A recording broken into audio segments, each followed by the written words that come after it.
¿Ahí les figura que se está grabando? Sí, ahora sí. Sí, Bueno, ahora sí, profe. bueno, perfecto entonces. Entonces, volvemos a empezar porque como recién lo hemos puesto a grabar, para que quede todo grabado, y de paso que estoy viendo que ya hay 93 compañeros, así que estamos casi todos los que calculaba yo que iban a estar. Vamos a ver entonces los elementos de la bioquímica, que es la química de la vida. La química, la bioquímica, es la manera de también llamarle a la bioquímica. Nosotros aquí lo vamos a hacer orientado, obviamente, a la carrera de ustedes, por eso la materia se llama bioquímica nutricional, donde vamos a entender o aprender todo lo que son las estructuras desde el punto de vista químico de los seres o de los componentes o de los elementos que forman a los seres vivos. La función que van a cumplir ellos dentro del organismo para poder reconocer o aprender cómo se desarrolla la vida y qué función tiene cada una de esas moléculas dentro de los procesos que tienen que ver con la alimentación, con la absorción, con la digestión y con todos los procesos de la química dentro de los que facilitan o permiten la vida. Les pido que silencien a los micrófonos para que no... Yo se los silencio, pero ustedes lo van a poder habilitar si hace falta o si tienen necesidad de hacer alguna pregunta. Entonces, lo que vamos a ver primero son los elementos o las características básicas de lo que es la química, que son los componentes o de las estructuras que vamos a ver en más detalle durante el transcurso de la materia. Decíamos que el elemento más chiquitito que forma parte de la materia son los átomos. Y los átomos están formados por 3 partículas. Cada uno de estos átomos, que sería el ejemplo del esquema que está hacia la derecha, está formado en el núcleo por protones y neutrones. Y los electrones, que eran unas partículas mucho más chiquitas que giran alrededor del núcleo en orbitales que son o circulares o elípticos, pero que describen esta forma que les estoy señalando con el puntero. Esto es un electrón. Si vemos en el cuadrito, está detallado qué carga tiene cada una de estas partículas y el tamaño o la masa que poseen. Vemos que el electrón, que es la partícula que está flotando o girando alrededor del núcleo, es de carga negativa, 1,6 por 10 a la menos 19, carga negativa. De la misma magnitud, o sea, el mismo número, pero positiva, es el protón que está en el núcleo. O sea, son exactamente la misma carga con sentido contrario. Por lo tanto, cuando hay un protón y un electrón, se van a neutralizar y la carga neta, neta sería la resultante de la suma y resta de cada uno, nos da, ¿cómo nos da? Si es el mismo valor positivo y el mismo valor negativo. ¿Cuánto nos da? ¿Cuánto da? 0. Cero, obvio, porque es el mismo valor 1,6 por 10 a la 19 menos 1,6 por 10 a la menos 19, da 0. Eso quiere decir que la carga neta del átomo es 0, salvo que esté cargado. Pero con respecto al tamaño, ustedes ven que el electrón es 9,1 por 10 a la menos 28. En cambio, el protón es 1,6 por 10 a la menos 24. Como esto es un número negativo porque nos está indicando un tamaño, vemos que el electrón es 4 veces, o sea, 10.000 veces más chiquito que el protón. Y aquí, aunque el dibujo no está en escala, sí se puede ver y ejemplificar lo que les digo, que el núcleo, las partículas que están en el núcleo, son mucho más grandes que los electrones que están volando o rotando o girando alrededor del núcleo. Entonces, en la masa podemos decir que casi toda la masa de la materia es lo que hay en el núcleo. En cambio, todos los electrones tienen una masa en proporción muchísimo menor o casi despreciable. Por lo tanto, el átomo es mucha masa en el núcleo y bastante poco y nada en el espacio donde flotan los electrones. Eso nos va a servir para entender después, más adelante, otras características que tienen los electrones. Eso hemos dicho si los átomos están neutros, o sea, no están cargados. Pero puede suceder que por alguna reacción o por alguna circunstancia esos átomos se carguen, y se carguen positivo o negativamente. Cuando están cargados positivo se denominan cationes. Cuando tienen cargas negativas se denominan aniones. Hemos dicho que quien le daba la carga positiva era el núcleo y negativa era el electrón. Entonces, como la masa o la estructura, protones y neutrones, que tiene el núcleo no se puede perder, lo que se puede perder son los electrones que están en las órbitas girando alrededor. Por lo tanto, un ion, como es que se llaman estas partículas cuando están cargadas, un ion será positivo cuando haya perdido electrones. Y un anión es negativo cuando haya ganado electrones. ¿Qué quiere decir desde el punto de vista estructura? Entró un electrón a formar parte de esa órbita y se transforma entonces en un anión, que es un ion cargado negativamente. Pero si alguno de los electrones de las últimas capas se ha perdido, se ha ido porque ha reaccionado, este átomo se transforma en un ion, que es un átomo cargado, y por haber perdido un electrón que era de carga negativa, se ha transformado en un ion positivo denominado catión. ¿Se entendió? Sí, profe. Bien. Sí, profe. Sí, Cuando profe. Sí, sí se ha átomos, entendido. perfecto. Cuando hablamos de los átomos son diferentes, hay muchos, y son todos y cada uno de los elementos que existen en la naturaleza. Por ejemplo, aquí tenemos el ejemplo del hidrógeno, cuya fórmula química es la H, el sodio, cuya fórmula es Na, pero así como ellos está el oro, el aluminio, el cloro, el oxígeno, el nitrógeno, todos y cada uno de los elementos que forman la naturaleza, que están en nuestra superficie, en nuestro organismo, en nuestra corteza terrestre, en cada uno de los elementos vivos o minerales, o sea, sin vida, son elementos químicos. A cada uno de ellos los va a identificar, le va a dar nombre y apellido, una serie de números que los va a permitir identificar y saber exactamente a quiénes nos referimos. Esos son, por un lado, la letra, que es la que hemos dicho que es la fórmula o es la nomenclatura, cómo se identifican. Pero si lo vemos escrito en un texto, le vamos a ver dos números que están puestos, uno hacia la izquierda arriba y otro hacia la izquierda abajo. Ellos son el número másico y el número atómico, donde el número másico es lo que nos está indicando cuánta masa tiene ese átomo. Si hemos dicho que la masa eran los elementos que estaban en el núcleo, esta masa va a ser la resultante de la suma de protones más neutrones. En cambio, el número atómico es un número, más hemos quedado claramente que eran los neutrones también, que no les he dicho, o no sé si lo he dicho muy rápido, son la parte de masa que tiene el núcleo, pero que no tiene carga.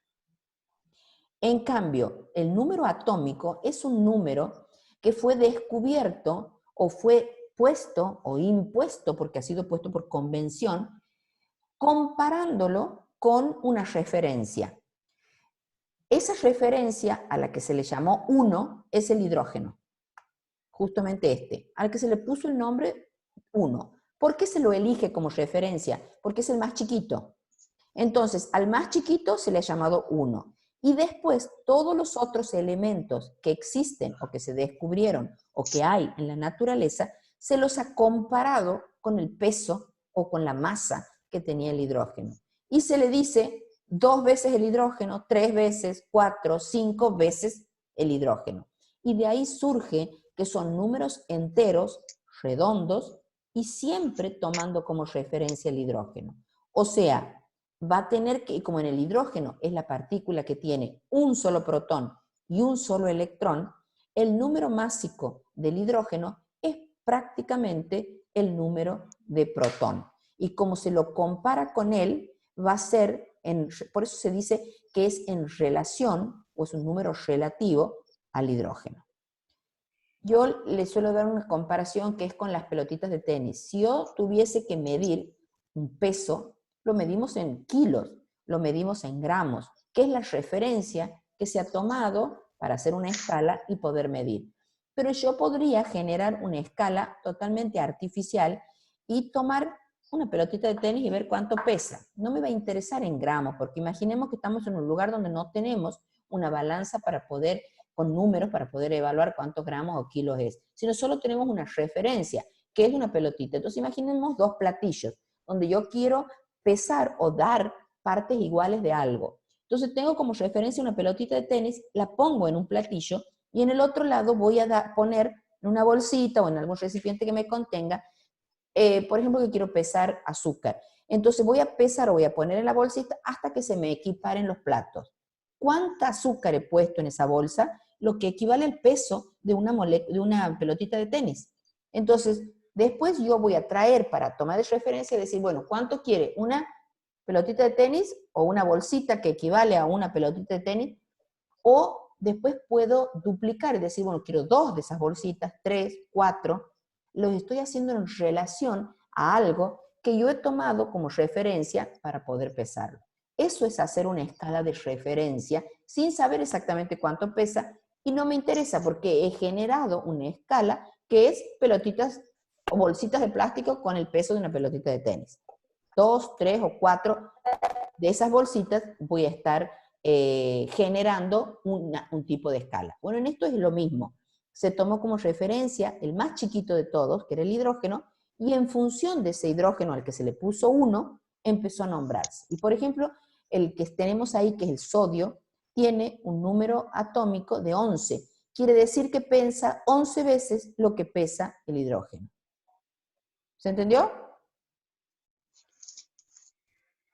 Sí, Sí, profe. profe. Sí, se entendió. Esto, sí, profe. Sí. bueno, cualquiera de estos átomos, hemos dicho que tienen igual número de electrones que el número de protones que tiene su núcleo para que sea una molécula sin carga. Cuando esté cargada positivamente es porque perdió algún electrón. Y si está cargado negativamente es porque ganó electrones. Ahora, el número de protones que no tiene carga es fijo. Es fijo para el compuesto, para el elemento. Pero puede pasar que en la naturaleza encontremos el mismo elemento con distintos números de protones. A esas variedades se le llaman isótopos. No todos los elementos presentan isótopos, pero muchos sí, que es lo que explica por qué el peso en la tabla periódica generalmente no es un número entero y redondo, sino que es con coma, porque es la media de las variaciones isotópicas que podemos encontrar en la naturaleza. Seguimos. Hemos dicho que estos electrones entonces en el núcleo están alrededor, volando, girando, moviéndose con una estructura circular o elíptica aproximadamente. Bueno, resulta que a esos electrones que están volando alrededor del núcleo se les ha puesto nombre y apellido. Ese nombre, esa manera de identificarlos a cada uno de ellos es con 4 números. Esos números se llaman números cuánticos. Esos 4 números van a identificar sí o sí a cada uno de esos electrones que vuelan alrededor del núcleo. En el caso de que tengan 1, obviamente que será 1, pero hay átomos cada vez más pesados o más grandes que tienen hasta 20, 30, 40 electrones volando alrededor de él. Cada uno de esos electrones se lo identifica con 4 números. Esos números se llaman números cuánticos y son N, que es el principal, L, el secundario, M, el magnético, y S, el spin. N es el número de la órbita que circula o que circunda alrededor del núcleo. Aquí en este dibujito vemos que tenemos 2 órbitas, pero en la naturaleza existen átomos de hasta 7 órbitas. Es el máximo. 7 orbitales atómicos. Entonces, si yo voy a querer identificar este que estoy marcando con el puntero, su número principal, ¿qué va a ser? Es el número de la órbita más cercana al núcleo. Aquí tenemos 2. Este electrón, el número n principal, ¿cuál va a ser?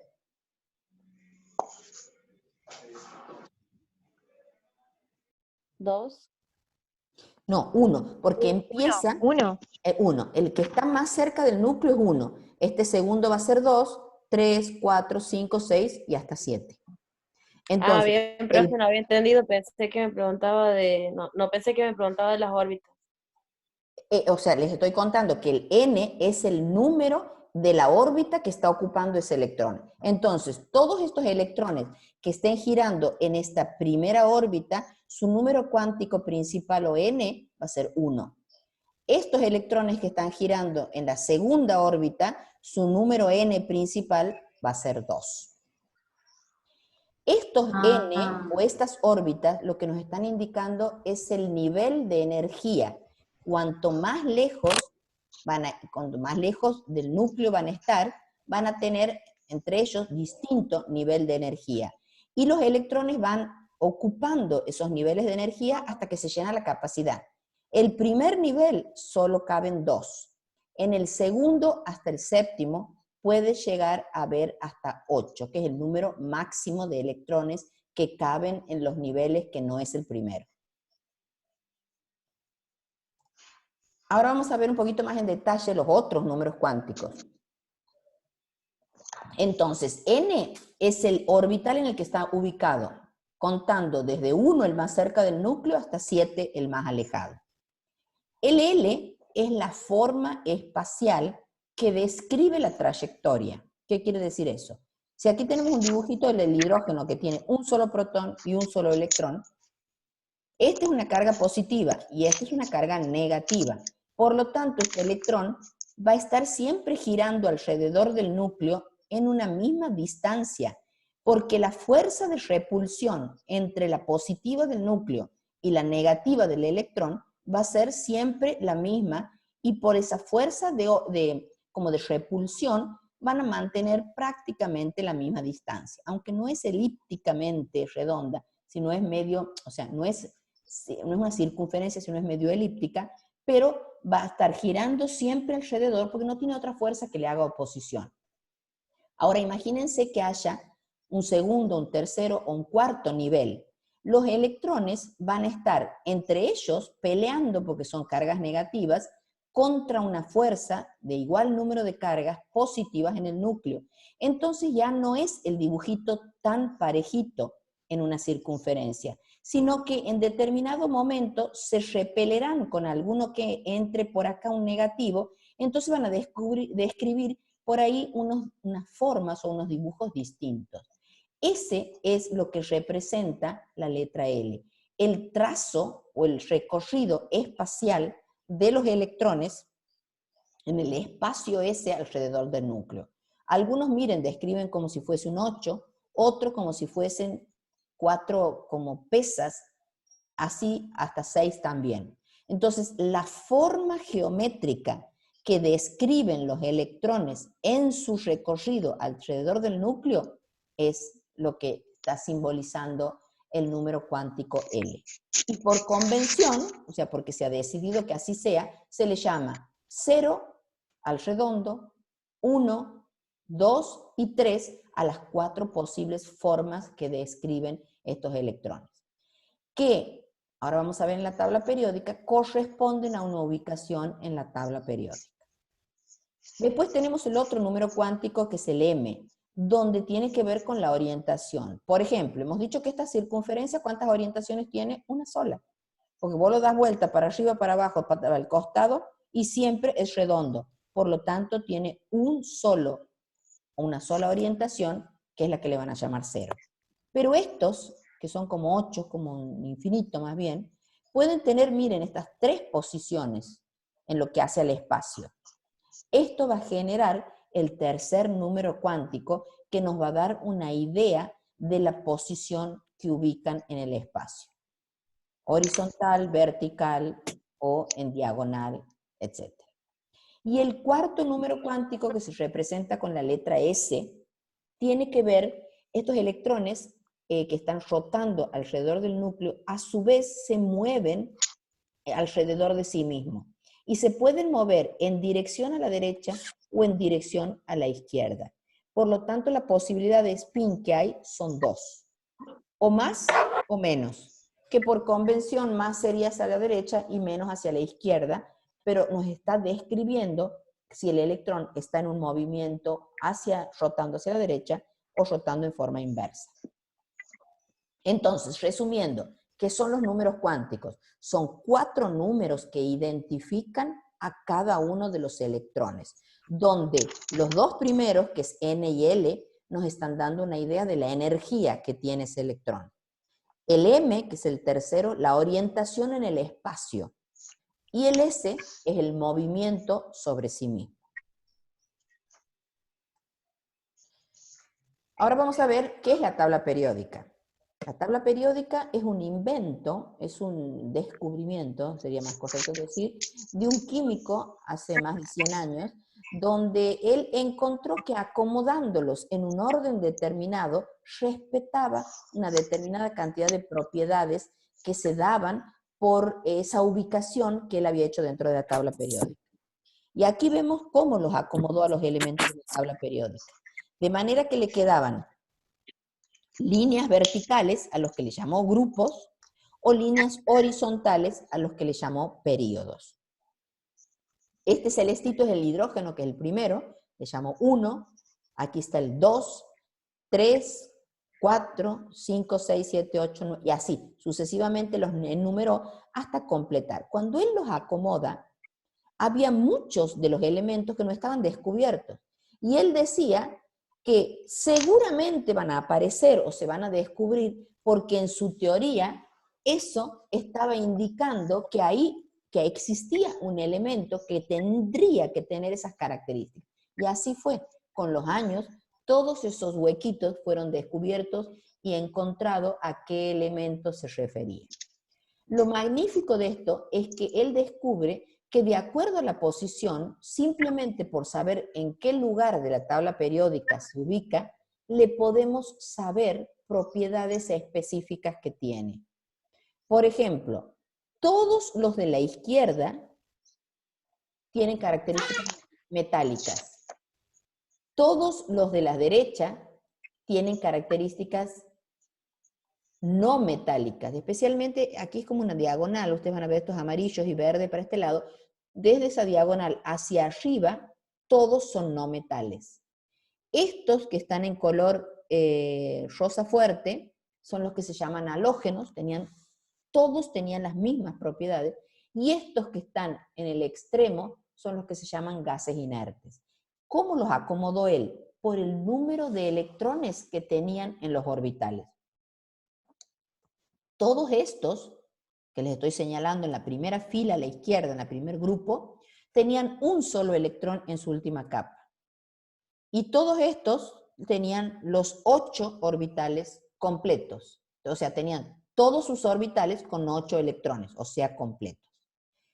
Y entonces él vio que poniéndolos de esa manera, él podía predecir propiedades aunque no las haya probado. Por ejemplo, como les he dicho, todos estos dos son metales, estos se llaman metales alcalinos térreos. Metales alcalinos, la primera columna, alcalinos térreos. Todos estos son no metales, halógenos y gases inertes. Él pudo con esas características después sacar muchas conclusiones.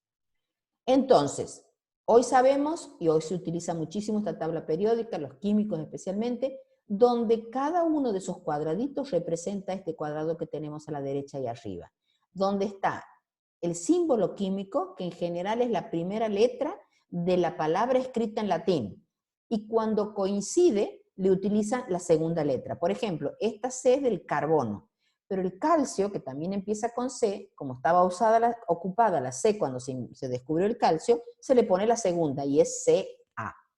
Donde vamos a tener el número másico, donde vamos a tener el número másico era la cantidad de protones y de neutrones que tiene el núcleo. El número atómico, que era cuántas veces pesa lo que pesa el hidrógeno. Y por lo tanto es el que me va a definir la ubicación en la tabla periódica. Este carbono, que es 6, tiene que estar 1, 2, 3, 4, 5, 6. Ese es el carbono. 7, 8, 9, hemos dicho que estaban ubicados en forma cronológica de acuerdo al peso que se había encontrado. También vamos a encontrar que en la tabla periódica están puestos el número de electrones que tienen en la última capa. Si tiene 2 orbitales, en el segundo orbital, en el tercero, en el que tenga de acuerdo a la estructura química de ese átomo. ¿Por qué es importante más que nada saber la última capa? Porque son los capaces de reaccionar y formar compuestos. Esos son los que se mezclan con otros átomos para formar reacciones químicas y dar compuestos más complejos.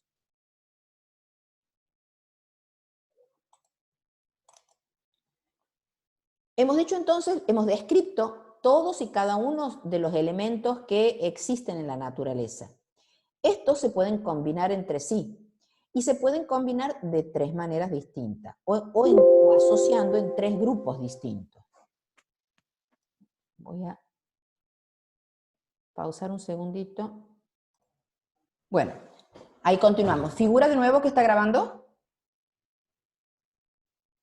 Sí, profe. Bien. Sí, Bueno, profe. entonces hemos dicho que los átomos estos se pueden combinar entre sí de distintas maneras. Con eso se generan enlaces. Esos enlaces pueden ser de 3 tipos: iónicos, covalentes y metálicos.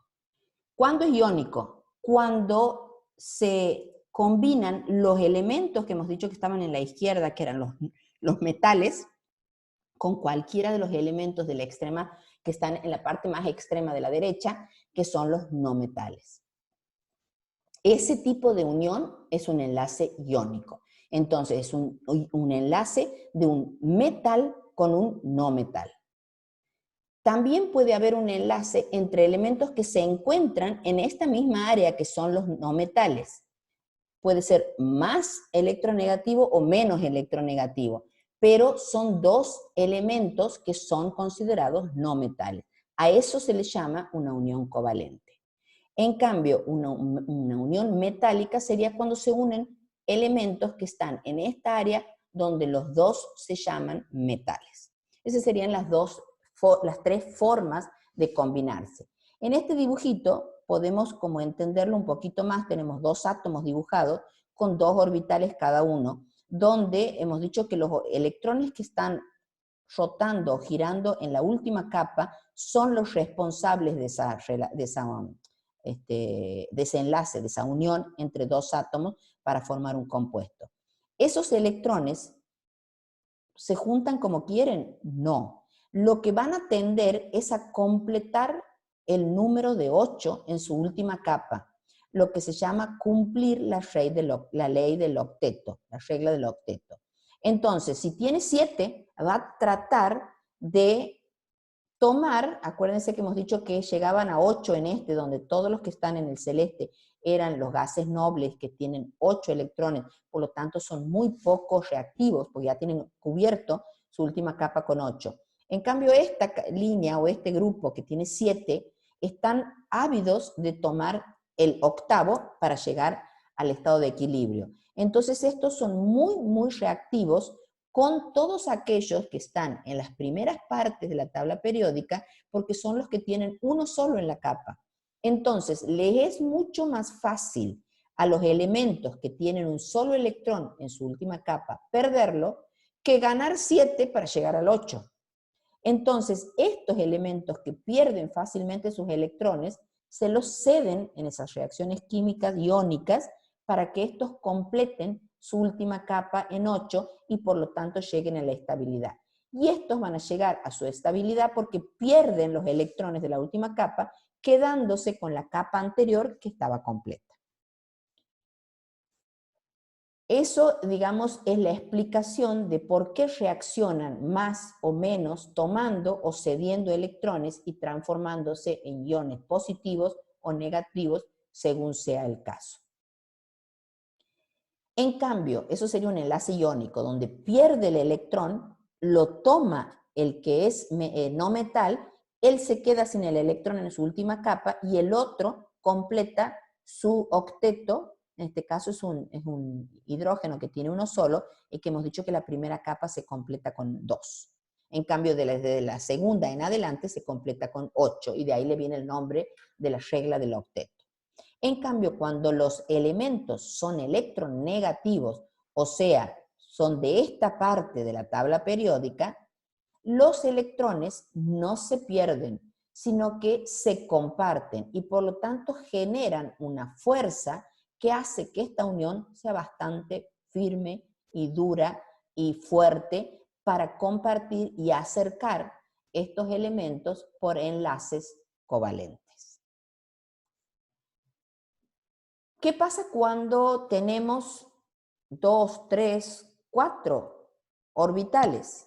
Ya no tienen solamente electrones 1 o 2, sino tienen muchos. Y a su vez han reaccionado con elementos que tienen 2, 3 y 4.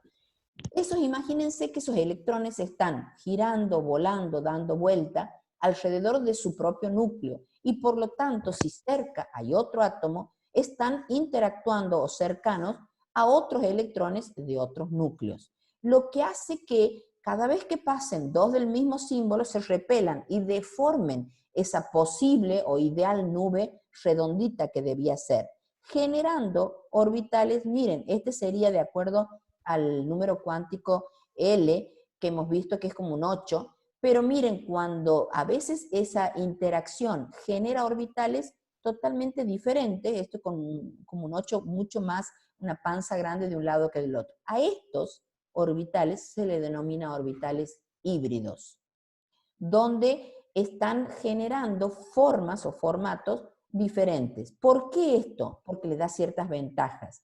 Puede haber mayor número de enlaces, puede minimizar las fuerzas de repulsión que los van a mantener a una menor distancia, a una mayor distancia y por lo tanto evitar esa fuerza de repulsión que sería una pérdida de energía. Existe otro tipo de enlace que no es ni el iónico, ni el covalente, ni el metálico, sino que es un tipo o una variedad del enlace covalente, y es cuando tiene un par de electrones que no están siendo utilizados. Entonces, ese par de electrones, que él está sin necesitarlo, porque imagínense que el nitrógeno tiene 5 en su última capa, o sea que él necesitaba 3 más para llegar al octeto. Se ha combinado con estos 3 hidrógenos que le han aportado su electrón, por lo tanto, él ya tiene el octeto, pero le quedaron 2 electrones sin reaccionar. Puede entonces formar enlace con otro compuesto, en este caso es un protón se le llama al hidrógeno cuando perdió su electrón, y formar un compuesto donde va a tener una carga positiva que se denomina ion amonio, donde en realidad el nitrógeno no necesitaba más, pero como este hidrógeno sí necesitaba los electrones, se ha unido para formar esta entidad química que tiene una carga positiva. Este tipo de enlace se llama covalente coordinado o dativo, que es cuando un átomo aporta, sería en este caso el nitrógeno, y el otro átomo no, está vacío, resultando una molécula que en este caso es cargada positivamente porque debe haber dado un par de electrones que han quedado solitos o solitarios en este primer compuesto que tenía sin utilizar. Un tipo entonces de enlace covalente dativo, que es una especialidad. ¿Qué queremos mostrarle en esta diapositiva? Cuando se ha realizado, por ejemplo, un enlace covalente, puede ser que estos dos átomos sean exactamente iguales. Por ejemplo, 2 moléculas de oxígeno o 2 moléculas de hidrógeno. Siempre los que son gases, la molécula es diatómica, o sea, está formado por 2 átomos. Y en general se los reconoce porque tiene un subíndice 2. El O2 en realidad quiere decir el oxígeno cuando está en forma de gas. El Cl, que es el cloro 2, es el cloro cuando está en forma de gas.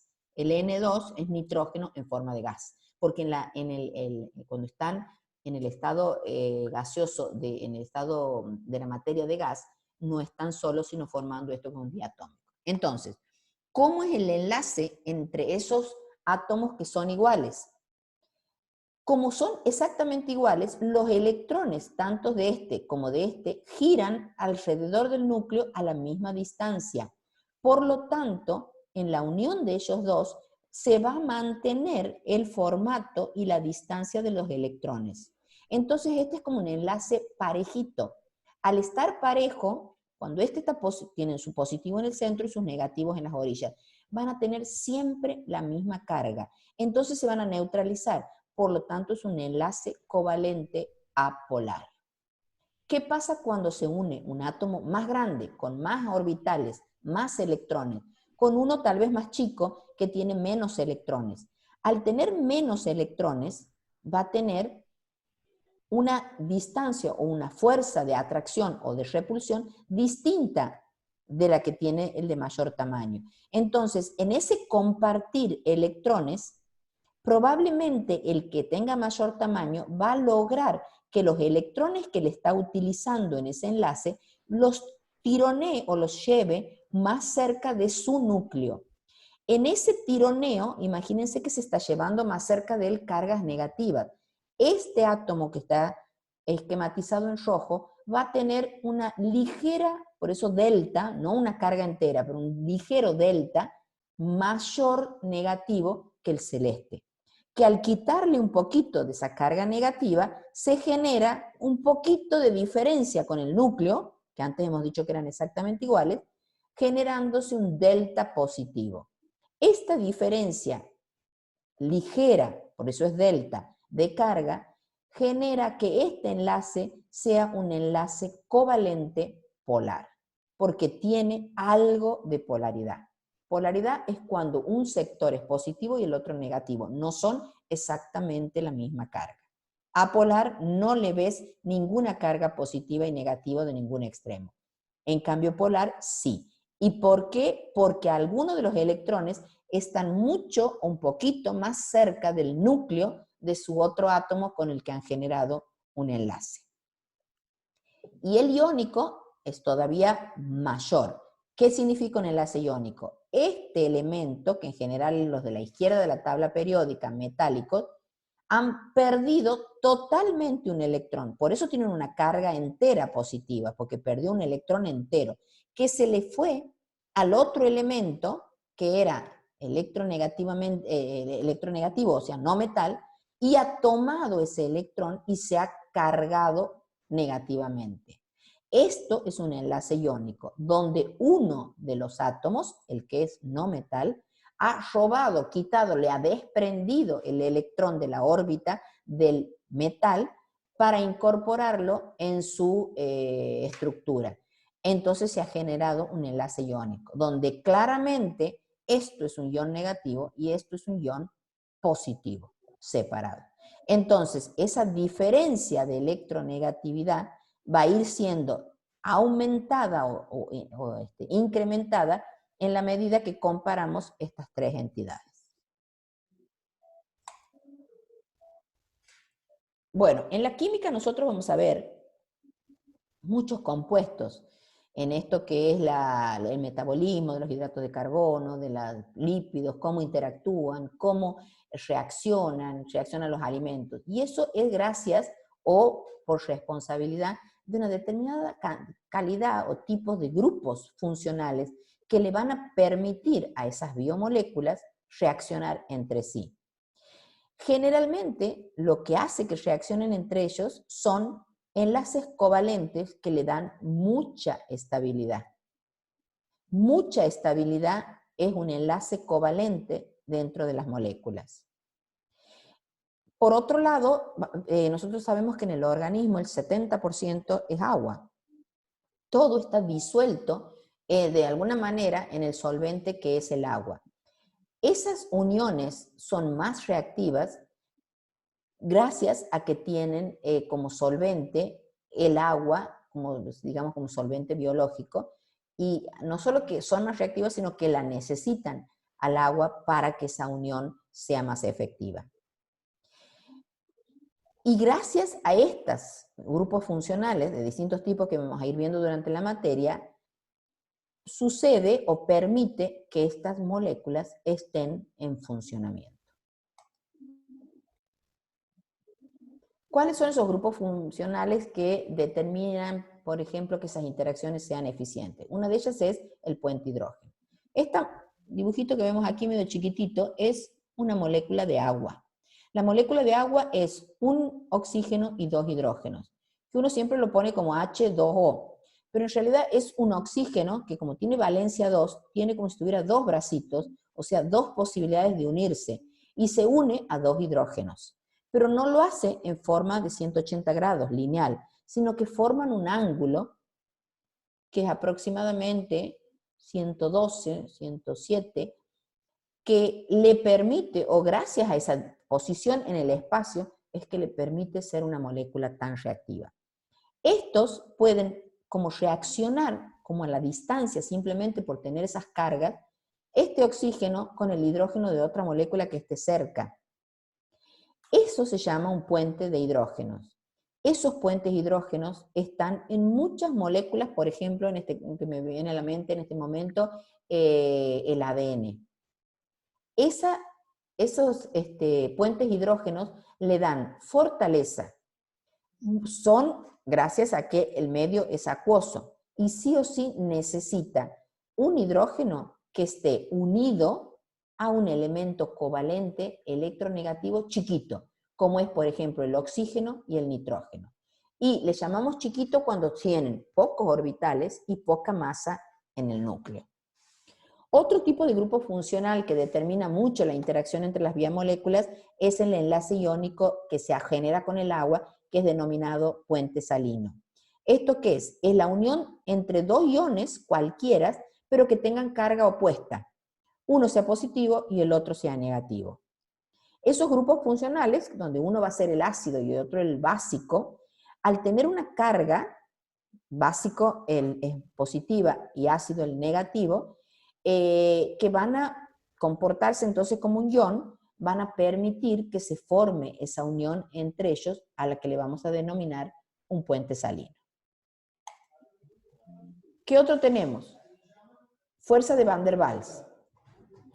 Es otro tipo de grupo funcional que permite la interacción entre dos biomoléculas. Estas fuerzas de Van der Waals son, hemos dicho que había moléculas que tienen un delta positivo, o sea, ligeramente positivos a la derecha, ligeramente positivo a la izquierda, o inverso, no es que tenga que estar siempre de la manera. Cuando se encuentren en el medio acuoso con otras moléculas similares, con un delta de carga también con polaridad, van a unirse. Pero como es poquita esa fuerza negativa y es poquita esa fuerza positiva, esa unión no va a ser permanente y solo va a darse en la medida que estén muy cerca. Por lo tanto, tiene estas características. Es muy débil, une átomos solamente que tengan polaridad y va a depender de la distancia a la que se encuentren cada uno. Y como estos son electrones que están girando alrededor del núcleo, no siempre están en esa posición. Va a darse esto cuando el electrón, si es negativo, esté por esta zona, pero cuando esté por este lado, aquí va a haber dos positivos, por lo tanto se va a desprender, por lo que se llaman dipolos temporales. Otro tipo de reacción es la interacción hidrofóbica. Hidrofóbica es hidro de agua, fóbica de fobia, o sea, odio al agua. Es todo lo que no es miscible con el agua. ¿Por qué se da esto? Porque no tienen naturaleza electrostática. Si yo mezclo una sustancia como el aceite o como cualquier partícula que no tiene carga con agua, no se van a mezclar, no van a ser miscibles. Y es justamente porque como el agua tiene estas características que hemos nombrado antes, de formar puente hidrógenos, carga positiva y negativa, al mezclarlo con soluciones que no tienen esa capacidad, no van a interactuar. Entonces, no puede suceder porque no hay grupos polares en ambos componentes. Entonces, es una incapacidad de reaccionar. Y lejos de reaccionar, se oponen, se repelen. Eso se llama interacción hidrofóbica. Van a tratar de separarse y es como lo que le pasa al agua y al aceite. El aceite se va a ir en una fase y el agua va a quedar en otra. El agua para nosotros es un componente fundamental en lo que hace el organismo porque es el disolvente biológico. Y hemos dicho que un poco la responsabilidad es de que esa molécula en el espacio tenga esta distribución espacial que lo hace tan característica y buena, que es que los hidrógenos estén separados entre sí en una distancia más o menos de 104,5 del oxígeno, entre ellos, generando esta polaridad de un delta más en los hidrógenos y de un delta menos en el oxígeno. Entonces se va a comportar como un dipolo, donde va a ser negativo para el lado del oxígeno y positivo para el lado de los hidrógenos. Esa diferencia de electronegatividad es la que le va a permitir que pueda unirse como si fuese un imán cargado. Esa geometría de la molécula es la que le permite esa posibilidad de reacción a través de lo que le hemos llamado puentes hidrógenos, donde ese puente hidrógeno era del oxígeno al hidrógeno de la molécula contigua, la que esté cerca. Pero era débil, permitía una estabilidad, permitía una forma, le permitía que tengan forma, pero eran débiles, o sea que va a poder sin duda reaccionar o cambiar si es que tiene una necesidad o una acción o una reacción en un medio químico. Aquí tenemos de nuevo el dibujito de la molécula de agua, el ángulo que forman, cómo es el dibujito de los puentes hidrógenos y la estructura que puede formar. ¿Qué es lo que desde el punto de vista químico le sucede a la molécula para que tenga cargas? Una es la estructura espacial de este ángulo entre los hidrógenos. Y por otro lado, que hemos dicho que esta misma molécula reacciona con otra molécula de agua, de manera que es como si le estuviera acercando un hidrógeno a esta molécula, a la parte del oxígeno, y transitoriamente el hidrógeno se iría más cerca de esta molécula de agua formando lo que se llama un ion hidronio. Y este lo tendría perdido o ligeramente aislado, formando un hidroxilo cargado negativamente. Estos son entidades químicas no reales, sino transitorias, y a veces para explicar el fenómeno. Porque la reacción química sería el agua se desdobla en protones e hidroxilos. Pero este protón, como solo no puede estar, enseguida reacciona con otra molécula, que es otra molécula de agua, y forma esta entidad química que se llama hidronio. Este hidronio sería el que le da la carga positiva, el oxidrilo la carga negativa, y por lo tanto este número de protones sueltos va a ser igual al número de iones hidronio que se han formado. Eso es simplemente para explicar el porqué de la reactividad del agua como iones cargados en una solución. ¿Por qué es capaz de solvatar o hidratar rápidamente otras moléculas que están cercanas a él? Con la misma explicación podemos llegar a digamos, al concepto de los ácidos y los bases. Todas las sustancias se pueden cargar o positiva o negativamente.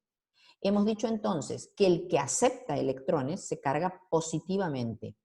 Ese aceptor de electrones se llama ácido. En los compuestos más grandes, no solo es aceptar o dar electrones, también se puede quedar con un protón, y el protón era positivo. Entonces, si el ácido es cargarse negativamente, lo puede hacer por dos situaciones, o porque acepte electrones, o porque dé protones.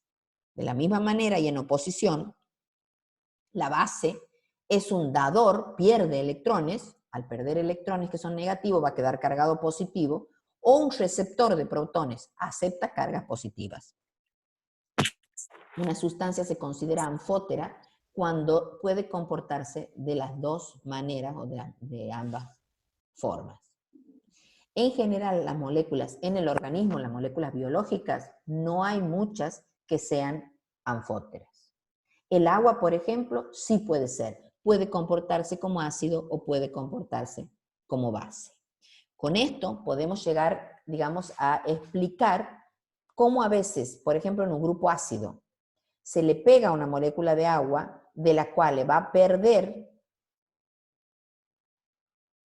el protón, el ácido, se le va a unir a la molécula de agua para formar este compuesto que se llama hidronio, que es cargado positivamente, y al perder este hidrógeno o protón, que era positivo, nos queda el compuesto este que se llama grupo carboxilo o carboxilato, donde va a estar cargado negativamente. O sea, este compuesto químico en medio del agua se ha comportado, este era un ácido y esto es una base, ha reaccionado y ha formado lo que se llama la base conjugada, que es el complemento de este ácido, tomó el protón de este y se transformó en una base conjugada, y el agua tomó el hidrógeno y quedó formando la molécula de hidrógeno. No sé si he dicho bien. El ácido perdió el protón, quedó negativo, lo tomó la molécula de agua y este quedó positivo. Esto vendría a ser lo que es la ionización del grupo, en este caso carboxilo, y esto sucedió a un pH fisiológico y es lo que muchas veces sucede en el organismo, en el metabolismo de algunas cadenas metabólicas. ¿Qué es el pH?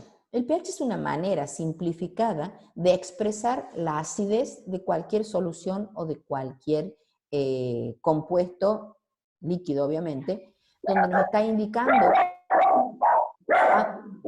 alguien que tiene puesto no silenció. A ver si lo puedo. Sí. ¡Basta!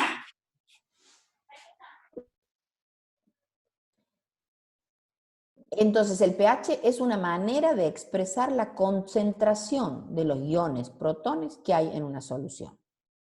Sabemos que el pH va desde el 1 al 14, no hay más. O sea, si alguien les dice que tiene pH 15, no sabe de lo que está hablando. Si alguien les dice que tiene un pH menor de 1, no sabe de lo que está hablando. El pH es una expresión logarítmica de una concentración de los protones que hay en una solución. Y va desde el 1 al 14, donde el 7, que es el medio, es neutro. No hay ni acidez, ni lo opuesto a la acidez, que es la alcalinidad. Es neutro. Una solución de 7 es neutra. Más bajo es ácido, más alto es alcalino. Va desde el 1 al 7. Y está dando una idea del número de protones que tiene esa solución. Por ejemplo, el estómago tiene un pH bajísimo, 2, 3 puede tener. La sangre es prácticamente neutra, 7 con un poquito. El jugo del páncreas es alcalino, tiene mucho bicarbonato, sube. Tienen funciones distintas de acuerdo al pH. Un pH muy ácido puede romper las proteínas, un pH mucho más alcalino puede servir para la absorción de las grasas.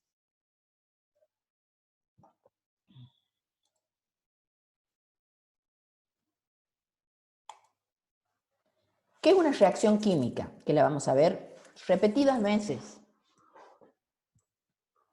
A ver, quiero ver dónde hacemos el interior.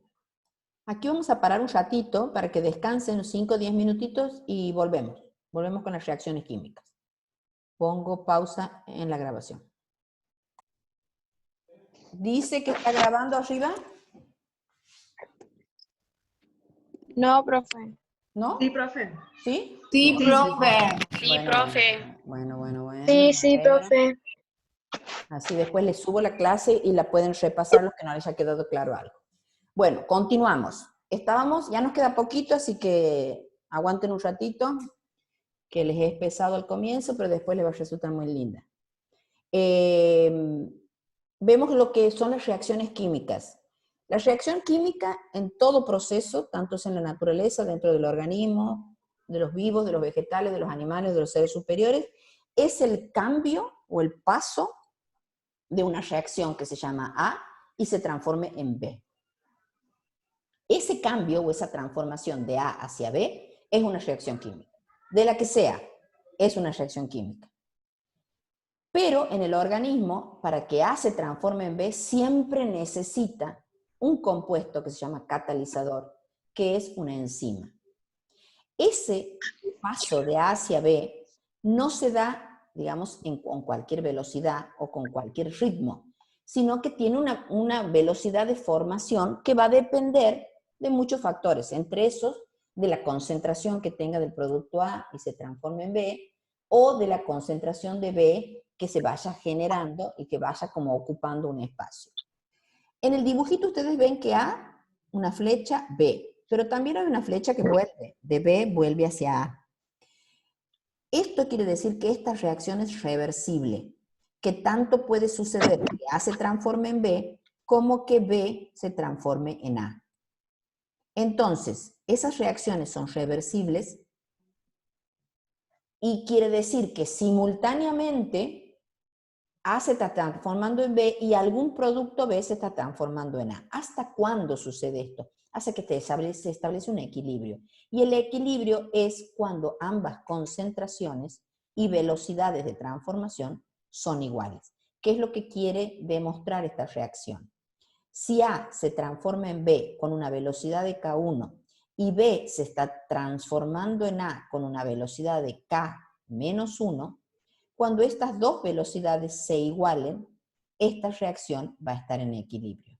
Si la velocidad de transformación de B es K1 por A, concentración de A, la velocidad de transformación de A es K menos 1 por concentración de B. Entonces, en el equilibrio hemos dicho que ambos términos van a ser iguales, las dos velocidades. Hemos puesto K por la concentración de A es igual a K1 por la concentración de B. ¿Qué quiere decir K, profe? Es una constante que está dando una idea de con qué velocidad está sucediendo esa transformación. En ese equilibrio estaban los dos. Si despejamos o igualamos o ponemos la concentración de A sobre la concentración de B sobre la de A, ese valor o ese número nos da lo que se llama la constante de equilibrio de la reacción. ¿Por qué es importante esta constante? Porque nosotros queremos saber en el organismo cuándo una reacción primero sucede, después es espontánea, después si libera calor o si consume calor, por ejemplo. Entonces, eso va a tener que ver todo con la producción o eliminación de energías. Entonces, para que esta reacción suceda en un sentido o en el inverso, hay una energía que se forma. Ustedes imagínense que el organismo nuestro necesita los alimentos para poder vivir, porque nosotros necesitamos en realidad energía, y la energía la tomamos de los alimentos. ¿Pero de dónde de los alimentos? De los enlaces entre la unión de sus átomos.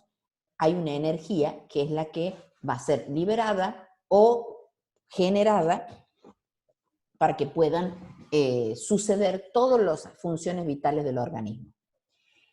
Esa energía está dada por los procesos químicos, y esos procesos químicos son, por ejemplo, A que se transforme en B.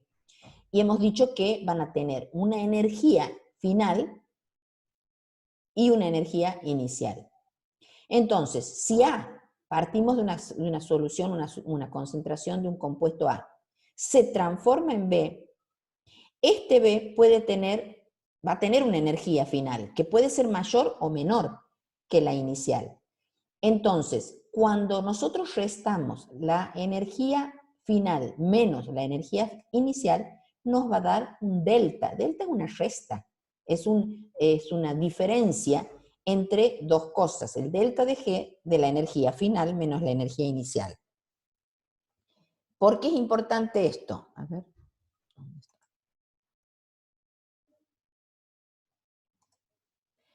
Porque es un indicador o una definición de si la reacción es espontánea o no. ¿Qué quiere decir reacción espontánea?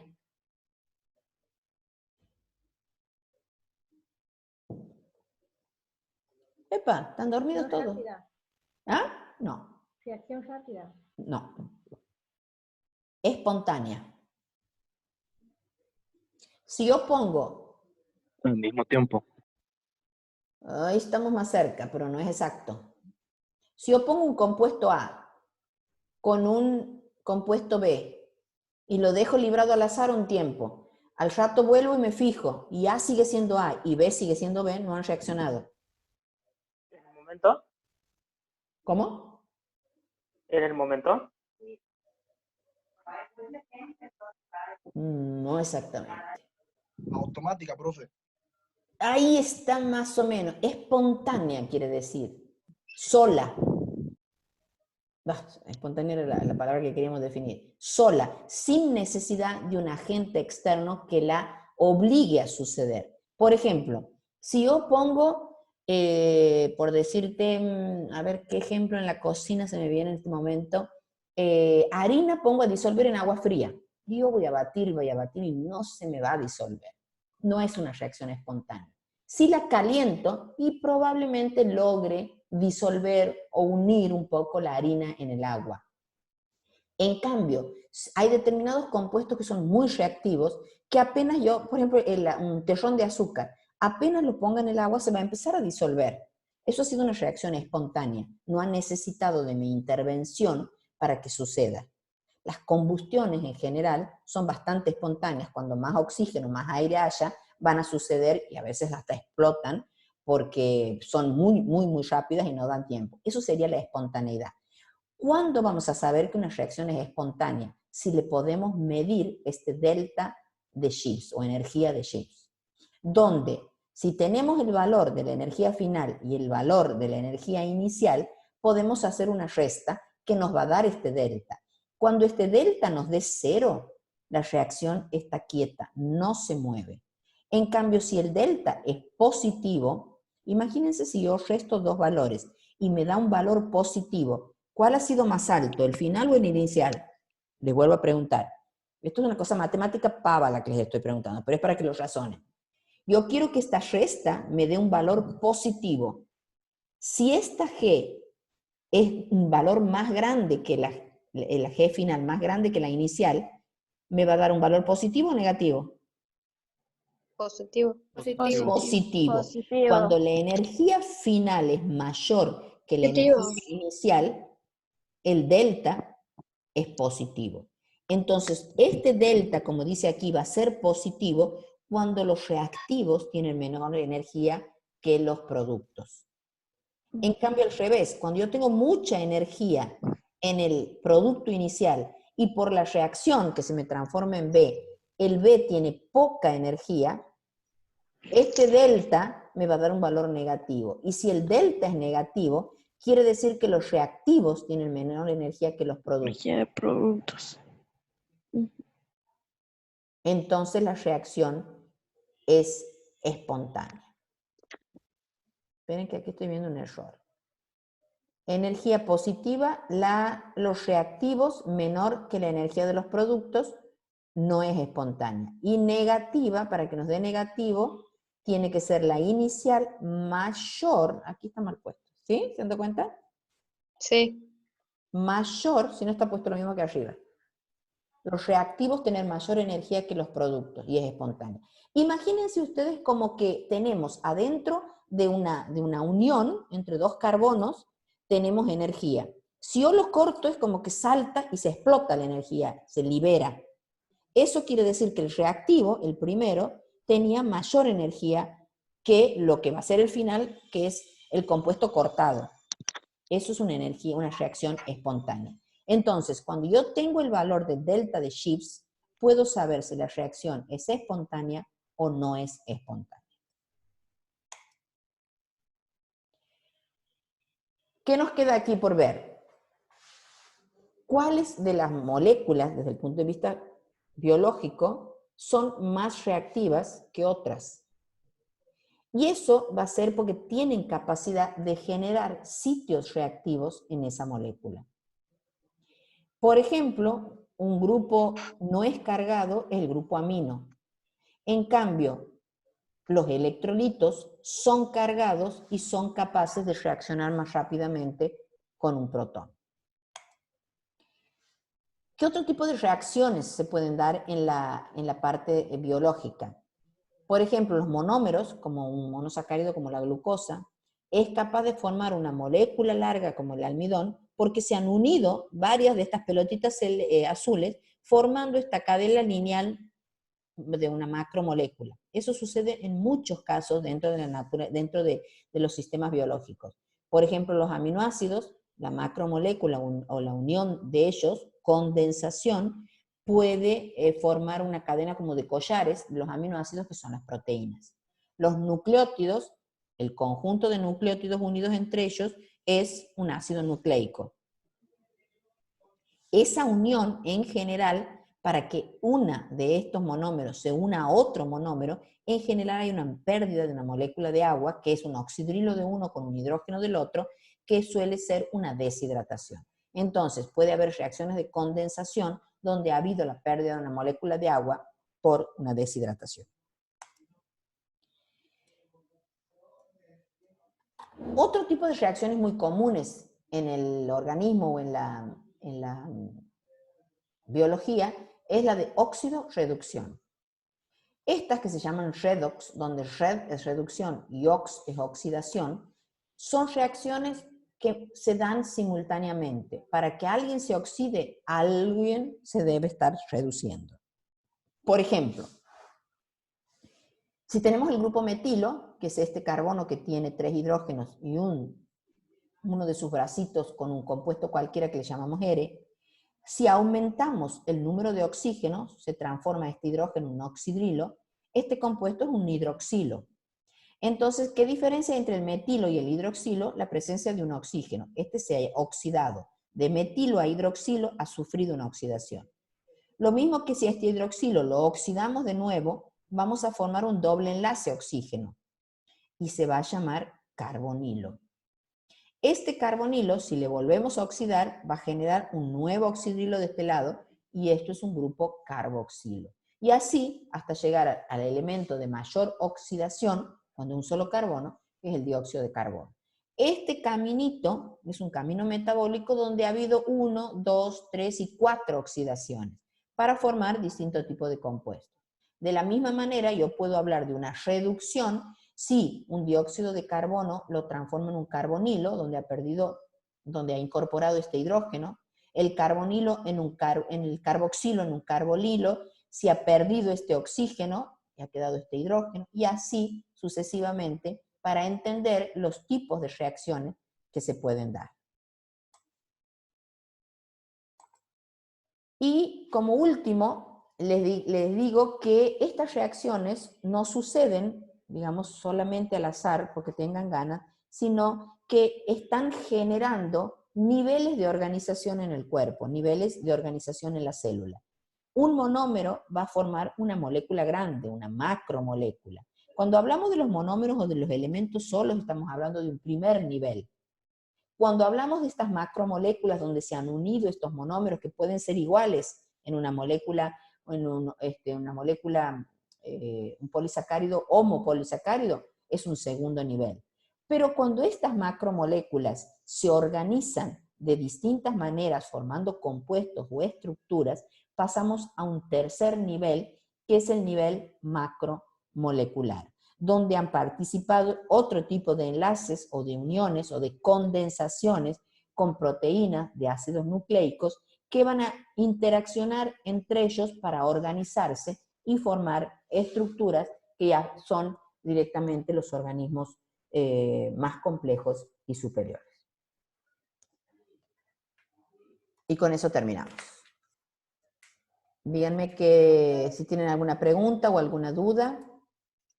Yo tengo una duda de cómo Sí. hemos tenido esta clase, si bioquímica es una materia del segundo cuatrimestre. Porque este año han cambiado el régimen y se ha transformado en anual. O sea que a partir de este año es una materia que dura todo el año.